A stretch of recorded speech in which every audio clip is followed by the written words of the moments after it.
පුතා මැරෙනවා දවස් 7කින්. නැකත් බලලා කියන්න. හරි වේදනාවකින් තාත්තා පසු වෙනවා.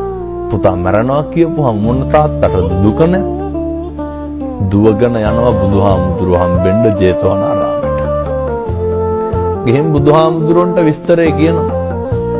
දැන් බලන්න ඕන පෙන්නඳුනේ මම මේ කියන කතාවත් එක්ක ගලපන්න ඕන හොඳේ. මේ කොහොමද දීර්ඝායුෂ ලැබෙන්නේ? ඊට පස්සේ බුදුහාමුදුරුවෝ දේශනා කරන අද ඉඳන් ගිහින් පිරිතක් ලෑස්ති කරන්න. ගෙදර පිරිත සූදානම් කරන්න. දීඝායු කුමාරයාගේ තාත්තා ගිහිල්ලා ඒ දවසේ ඉඳන් දින 7ක් පුරාවටම ගෙදර පිරිත් කියනවා. දැන් අර පුතා බිලිගන්න එන යක්ෂයා දවස් 7න් 7 වෙනි දවසේ එනවා.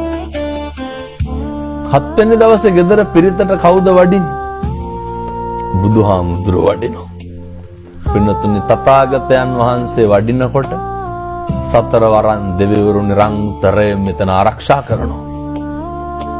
දෙදෙව්ලොවට අධිපති ශක්‍ර දේවේන්ද්‍රයා දොරටු පාලකකම ගන්නවලු. ඇයි? තථාගතයන් වහන්සේනේ වඩින්නේ.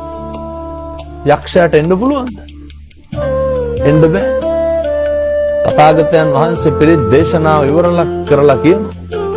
අභිවාදන සීලිස්ස නිච්ඡං උද්ධාපචාය චත්තාරෝ ධම්මා වඩ්ඩಂತಿ ආයු වන්නෝ සුඛං බලං. හාමුදුරුවරුන්ට ගරු කරන ධර්මයේ හැසිරෙන වැඩිහිටියන්ට සලකන උදවියට ආයුෂය වැඩි, වර්ණය වැඩි, සැපය වැඩි, බලය වැඩි. පැහැදිලි ඇතිනේ මම මේ කියන එක.